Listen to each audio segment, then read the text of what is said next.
Movie start होती है और हम इस मूवी के मेन कैरेक्टर फाई को देखते हैं, जो कि बहुत से दूसरे फाइटर्स के साथ फाइट कर रहा था। फाई बहुत सी इंजरीज के बावजूद उन सबसे बड़ी बहादुरी से लड़ रहा था और वो अपनी मार्शल आर्ट स्किल्स और फास्ट रिएक्शन टाइम की वजह से इस फाइट में डोमिनेट भी कर रहा था। लेकिन फिर एक फाइटर अचानक से उस पर अटैक कर देता है, जिसकी वजह से वो नीचे गिर जाता है और इसी दौरान उसे अपना बचपन याद आने लगता है। यहाँ हम उसके फादर को देखते हैं, जिनके साथ मिलकर वो एक ऑर्फनेज चला रहा था।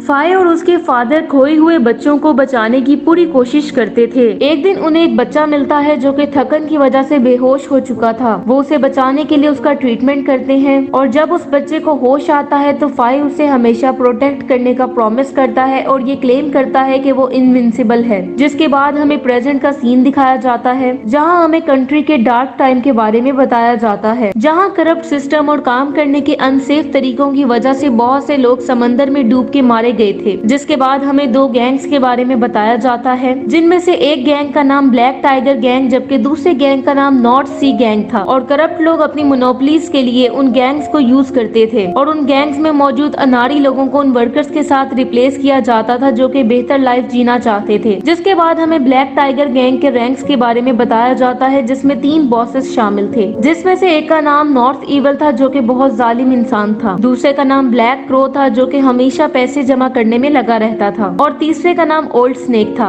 ये तीनों एक साथ एक्टिंग जनरल्स के तौर पे ब्लैक टाइगर गैंग को कंट्रोल करते थे। नेक्स्ट सीन में हम फायर को देखते हैं, जिसने अब गैंग का बॉस बनने का फैसला कर लिया था। वो फाइटर्स के ग्रुप के साथ था और उस ग्रुप का नाम डेयरडेविल वॉरियर्स था। वो फाइटर्स काफी टाइम से ब्लैक टाइगर गैंग्स का हिस्सा थे, इसलिए उन्हें गैंग्स में स्पेशल स्टेटस हासिल था। नेक्स्ट सीन में उन फाइटर्स को ऑर्गेनाइजेशन की हेड जिसका नाम ली था उससे मिलने के लिए बुलाया जाता है, जहाँ पे कुछ लोगों ने एक ट्रेडर को पकड़ रखा था। उसने क्योंकि मास्टर ली के साथ गद्दारी की थी, इसलिए मास्टर ली उसे सबके सामने मार देता है और वही 2 जलते हुए रॉड्स जब उस फाय और उसके साथियों की तरफ करता है तो सभी डर जाते हैं, लेकिन फाय बिल्कुल नहीं डरता बल्कि वहीं खड़ा रहता है, ऐसे जैसे उसे मौत का भी कोई खौफ ना हो। और जब सब फाइटर्स के हाथों पे हॉट टी गिराई जाती है तो सिर्फ फाय ही था जो कि पेन की वजह से जरा भी रिएक्ट नहीं करता। जिसके बाद मास्टर ली उन वॉरियर्स को दूसरे गैंग के हेड को मारने का टास्क देता है और कहता है कि जो भी इस टास्क को कंप्लीट करेगा उसे रिवार्ड के तौर पे ब्लैक टाइगर का टाइटल दिया जाएगा और वो जनरल के तौर पे मास्टर ली की फैमिली का हिस्सा बन जाएगा। नेक्स्ट सीन में हम फायर को नॉर्थ सी गैंग के लीडर के साथ फाइट करते हुए देखते हैं। यहाँ उन दोनों में जबरदस्त फाइट होने लगती है और नॉर्थ सी गैंग का मास्टर फायर की तलवार नीचे गिराने में कामयाब हो जाता है। जिसके बाद वो फायर पे मुसलसल अटैक करने लगता है, लेकिन फायर फिर भी उन अटैक्स को बड़ी आसानी से डॉज कर रहा था। मौका मिलते ही फायर उस पे काउंटर अटैक्स करता है, जिसके बाद वो गैंग लीडर को उसी की तलवार से मारने में कामयाब हो जाता है। थोड़ी देर में उस गैंग के बाकी लोग भी वहां पहुंच जाते हैं और फायर पे अटैक कर देते हैं, लेकिन फायर उनमें से भी कुछ लोगों को मार गिराता है और एक आदमी को शील्ड के तौर पे यूज करते हुए विंडो से जंप कर देता है। इसके बाद हमें वही सीन दिखाया जाता है जो हमने मूवी के स्टार्ट में देखा था, जब फायर बहुत से फाइटर से लड़ रहा था और यहाँ भी वो अकेला कई लोगों को मार गिराता है, लेकिन फिर भी वो फाइटर्स कम होने का नाम ही नहीं लेते। यहाँ हम देखते हैं कि फायर जब उनमें से एक फाइटर के अटैक से नीचे गिरता है और बाकी सभी लोग मिलके उस पर अटैक करके उसे मारने ही वाले थे कि तभी उसका एक साथी वहाँ फायर क्रैकर छोड़ के सभी लोगों को डिस्ट्रैक्ट कर देता है और फायर को बचाने में कामयाब हो जाता है। जिसके बाद हमें ब्लैक टाइगर गैंग का हेडक्वार्टर दिखाया जाता है, जहाँ फायर बेहोश पड़ा था और उसके साथी परेशान होने के साथ साथ हैरान भी थे कि वो अकेला इतने सारे लोगों को मारने में कैसे कामयाब हो गया था। ये देखकर मास्टर ली भी उसे अपने बेटे के तौर पर अडॉप्ट कर लेता है, जिसका मतलब ये था कि अब उसका शुमार गैंग के जनरल्स के तौर पे होगा। जिसके बाद वो सभी को ये ऑर्डर देता है कि फायर हर हाल में ठीक हो जाना चाहिए। साथ ही वो अपने पहले वाले 3 बेटों को डांटने लगता है कि उनमें से कोई भी ऐसा काम नहीं कर सका जो फायर ने किया है। नेक्स्ट सीन में हम देखते हैं कि गैंग का एक मेंबर फायर का ख्याल रख रहा था, जिसे वो पहले भी मिल चुका था। वो मेंबर ऐसे बिहेव कर रहा था जैसे वो फायर का सबसे अच्छा फ्रेंड हो। वो फायर से कहता है कि अब वो दोनों बेस्ट फ्रेंड हैं। फायर इस बात से एग्री नहीं लग रहा था, लेकिन वो उसे कुछ नहीं कहता क्योंकि वो उसका ख्याल रख रहा था। इसी दौरान फायर को अपना चाइल्डहुड याद आ जाता है, जहाँ वो ऑर्फनेज के बच्चों के साथ मिलकर खेल रहा था जो कि उसके बेस्ट फ्रेंड्स थे। जिसके बाद हम देखते हैं कि उनमें से एक बच्ची जिसका नाम फॉ था उसे गैंग मेंबर किडनैप कर लेता है और फायर उसे नहीं बचा पाता। जिसके बाद सीन शिफ्ट होता है और हम प्रेजेंट टाइम में नॉर्थ सी गैंग के न्यू लीडर को देखते हैं, जो कि फॉर्मर गैंग लीडर का बेटा था। यहाँ वो अपने फादर की डेथ का बदला लेने की कसम खाता है। जिसके बाद हम फायर को देखते हैं जो कि एक टैटू बनवा रहा था। जिसके बाद टैटू बनाने वाला आदमी उसे 2 कीज के बारे में बताता है, जिनसे एक तिजोरी को खोला जा सकता था। उस तिजोरी तिजोरी में ब्लैक टाइगर गैंग अपने जमा किए गए सारे पैसे रखता था और उन कीज में से एक ब्लैक क्रो जबकि दूसरी ओल्ड स्नेक के पास होती थी। नेक्स्ट सीन में हम देखते हैं कि फाई को ऑफिशियली मास्टर ली के फोर्थ सन के तौर पे अडॉप्ट कर लिया जाता है, जबकि ब्लैक टाइगर गैंग सी पोर्ट पे पूरी तरह से कंट्रोल हासिल कर लेता है। जिसके बाद हमें कुछ टाइम बाद का सीन दिखाया जाता है जहाँ फाई जनरल के तौर पे सेटल्ड हो चुका था। उसकी एक गर्लफ्रेंड भी थी जिसका नाम ऑर्किड था, लेकिन फाई को हर रोज फॉग के बारे में नाइटमेयर्स आते थे, जिसकी वजह से वो बहुत ज्यादा परेशान हो जाता है कि शायद फॉग को प्रोस्टिट्यूशन के लिए फोर्स किया गया हो। जिसके बाद हमें दोबारा से पास्ट का सीन दिखाया जाता है जहां ऑर्फनेज में आग लग जाती है जो कि गैंग मेंबर्स ने ही लगाई थी और उसी आग से उन ऑर्फन बच्चों को बचाते हुए फाई के फादर की डेथ हो जाती है। नेक्स्ट सीन में हम देखते हैं कि सभी गैंग मेंबर्स फाई के गैंग फैमिली का हिस्सा बनने की वजह से सेलिब्रेट करने लगते हैं। फाई को सभी गैंग मेंबर्स कांग्रेचुलेट करने लगते हैं, लेकिन एक मेंबर ऐसा नहीं करता और वो था नॉर्थ इवल, क्योंकि उसने फाई को अभी तक गैंग फैमिली के मेंबर के तौर पे एक्सेप्ट नहीं किया था। यहाँ फाई और उसके बाकी दो ब्रदर्स में तो दोस्ती हो चुकी थी, लेकिन नॉर्थ इवल फाई को फाइट करने के लिए प्रोवोक कर रहा था, लेकिन फाई बिल्कुल काम रहता है और वो नॉर्थ इवल की बातों का जवाब बातों से ही देता है। इवल नॉर्थ के बिहेवियर की वजह से ब्लैक क्रो और इवल नॉर्थ में हीटेड आर्गुमेंट्स होने लगते हैं, क्योंकि वो दोनों भी एक दूसरे को पसंद नहीं करते थे। इतनी ही देर में मास्टर ली वहाँ आ जाता है और उन पे गुस्सा करने लगता है, क्योंकि वही था जो इन सभी को कंट्रोल कर सकता था। नेक्स्ट सीन में हम फाई के चाइल्डहुड फ्रेंड्स को देखते हैं जो कि ऑर्फनेज में बच्चों का ख्याल रखते थे। उनमें से एक का नाम चून जबकि दूसरे का नाम फायरी था। फायरी चून को पसंद करता था, लेकिन चून के दिल में ऐसी कोई भी बात नहीं थी, क्योंकि चून हमेशा से फाई को पसंद करती थी। नेक्स्ट डे हम देखते हैं कि ब्लैक टाइगर गैंग को 300 स्लेव्स को शिप के जरिए समुद्र पार पहुंचाने का टास्क दिया जाता है। मास्टर ली उनकी ऑफर एक्सेप्ट कर लेता है। नेक्स्ट सीन में हम देखते हैं कि मास्टर ली और फाई ये प्लान बनाते हैं कि नॉर्थ सी गैंग के न्यू हेड को कैसे ट्रैप किया जाए। जिसके बाद हमें दोबारा से फाई के पास्ट को दिखाया जाता है, जहां हम उसके फादर की डेथ के बाद वाली लाइफ देखते हैं, जहां फाई और उसके फ्रेंड को एक मॉन्क अपना स्टूडेंट बना लेता है और उन्हें कई साल मार्शल आर्ट्स की ट्रेनिंग देता है। और जब वो मार्शल आर्ट्स की ट्रेनिंग के बाद वापस आते हैं तो वो अपना एक ग्रुप बना लेते हैं जिसका नाम ऑर्फन गैंग था। प्रेजेंट में हमें दिखाया जाता है कि फाई अब ब्लैक टाइगर गैंग के बारे में बहुत सी इंफॉर्मेशन हासिल करने में कामयाब हो गया था, इसलिए उसके साथ ही ओल्ड स्नेक पे अटैक कर देते हैं ताकि उससे वो तिजोरी की गोल्डन की ले सके जो उसे मास्टर ली ने दी थी। फाई के साथ ही जल्द ही ओल्ड स्नेक को मार डालते हैं और उसे करीब ही एक घर में फेंक देते हैं और उसके पास मौजूद की को चोरी करने की बजाय उसकी शेप को प्रिंट कर लेते हैं ताकि उन पे किसी को शक न हो। अब ओल्ड स्नेक की डेथ के बाद मास्टर ली उसकी की नॉर्थ इविल को दे देता है। ये देख के फाई को अपना प्लान कामयाब होता नजर आता है, क्योंकि उसे पता था कि नॉर्थ इविल और ब्लैक क्रो एक दूसरे को पसंद नहीं करते, इसलिए वो उनको लड़वाने की कोशिश करता है और ब्लैक क्रो को एक फेक की के बारे में बताता है और कहता है कि नॉर्थ इविल ब्लैक क्रो के पास मौजूद की के बगैर ही तिजोरी को खोल सकता है, जो कि अब उसने चोरी कर ली है। और ये बात प्रूफ करने के लिए वो फाई के पास चोरी की हुई की और अपनी की को मिला के तिजोरी को खोलने की कोशिश करता है, तो तिजोरी खोलने में कामयाब हो जाता है और इस तरह फाई को तिजोरी में मौजूद खजाने के बारे में पता चल जाता है। अब क्योंकि ब्लैक क्रो को फाई पे यकीन हो चुका था, इसलिए फाई उसे कन्विंस कर लेता है कि इविल नॉर्थ गैंग को बिट्रे कर रहा है, जिसके बाद वो तिजोरी की इंफॉर्मेशन अपने दोस्त को देता है और उसे तिजोरी को लूटने का प्लान भी बताता है और वो स्पाई टेक्निक्स को यूज करते हुए वो सारी इंफॉर्मेशन अपने ऑर्फन गैंग तक पहुंचा रहा था। फाई अपने ग्रुप के साथ अपनी गर्लफ्रेंड ऑर्किड के जरिए कांटेक्ट करता था और वो फाई की चाइल्डहुड फ्रेंड चून से कम्युनिकेट करती थी, लेकिन चून उनको साथ देखकर बहुत ज्यादा जेलस होती थी, जबकि ऑर्किड भी फाई की चून के बारे में मिक्स्ड फीलिंग्स का फायदा उठाते हुए उसे अपने दोस्तों को छोड़कर गैंग लीडर के तौर पे काम पे फोकस करने का कहती है। उसी रात हम देखते हैं कि सिक्योरिटी गार्ड्स कम होने की वजह से नॉर्थ सी गैंग के लीडर को वहां अटैक करने का मौका मिलता है और वो अपने साथियों के साथ मास्टर ली और फाई तक पहुंच जाता है और थोड़ी देर में उनमें फाइट स्टार्ट हो जाती है। यहाँ हमें मास्टर ली की मार्शल आर्ट स्किल्स देखने को मिलती हैं और इस एज में भी वो फाइट के दौरान बहुत ज्यादा क्विक और स्ट्रॉन्ग लग रहा था। यहाँ मास्टर ली दूसरे गैंग मेंबर्स को बड़ी आसानी से मार रहा था, जबकि दूसरी तरफ फाई को नॉर्थ सी गैंग के लीडर के साथ 1-on-1 फाइट करने का मौका मिलता है। उस न्यू गैंग लीडर का नाम हेंचो था, जो कि फाई पे मुसलसल अटैक्स कर रहा था और वो फाई को संभलने का मौका नहीं दे रहा था और मुसलसल अटैक से वो फाई को नीचे गिराने में कामयाब हो जाता है। लेकिन इससे पहले कि हेंचो उसे जान से मारता, मास्टर ली फाई की हेल्प के लिए पहुंच के उसे बचा लेता है, जिसके बाद फाई मास्टर ली की हेल्प से ही उसे इंजर करने में कामयाब हो जाता है। यहाँ फाई उसे मारना नहीं चाहता था, लेकिन मास्टर ली उसकी स्वॉर्ड को किक करता है, जो कि हेंचो के आर पार हो जाती है। दूसरी तरफ हम देखते हैं कि ऑर्फन गैंग पूरे शहर में अफरा तफरी मचा रहा था और वो ब्लैक टाइगर गैंग से रिलेटेड कुछ बिल्डिंग को आग लगा देते हैं, जिसकी वजह से ब्लैक ब्लैक क्रो बाहर निकलने पे मजबूर हो जाता है, जबकि बहुत से गैंग मेंबर्स फायरी का पीछा करने लगते हैं और उसे रोकने की कोशिश करते हैं, लेकिन फायरी उन सबको मार गिराता है। जल्द ही बहुत से और गैंग मेंबर्स वहां पहुंच जाते हैं और फायरी को घेर लेते हैं, लेकिन फायरी उनसे बिल्कुल भी नहीं घबराता और सभी गैंग मेंबर्स से लड़ने लगता है। दूसरी तरफ ब्लैक क्रो, जो कि अब अकेला हो चुका था, उसे फायर और उसके गैंग के लोग घेर लेते हैं और यहाँ हमें पता चलता है कि चून के पेरेंट्स को ब्लैक क्रो ने मारा था और अब फायर की हेल्प से वो अपना बदला लेने में कामयाब हो जाती है और उसे मार डालती है, जिसके बाद चून फायर को थैंक्स बोलती है, जबकि फायर ये एडमिट करता है कि वो उसे पसंद करता है। और जब फायर वापस मास्टर ली के पास पहुंचता है तो वो फायरी को वहां लटका हुआ देखता है, जो कि काफी ज्यादा इंजर्ड था। यहाँ मास्टर ली फायर को उसे मारने के लिए कहता है, लेकिन इसी दौरान उन्हें तिजोरी वाले रूम से कुछ आवाजें आती हैं और मास्टर ली अपने बाकी साथियों के साथ वहां चला जाता है, जिसकी वजह से उन दोनों को बात करने का मौका मिल जाता है। यहाँ फायरी अपने फेट को एक्सेप्ट कर लेता है और कहता है कि वो मरने के लिए तैयार है ताकि फायर पे कोई शक न कर सके। फायरी उसे कहता है कि स्लेव ट्रेड को रोकने का उनका ड्रीम उसकी लाइफ से ज्यादा इम्पोर्टेंट है, लेकिन फायर उसे मारने के लिए तैयार नहीं था और वो उसे छोड़ने की कोशिश करता है, लेकिन फायरी उसे ऐसा करने से रोक देता है। इतनी ही देर में मास्टर ली वहां पहुंचता है और वो फायर को फायरी की जुबान काटने के लिए कहता है।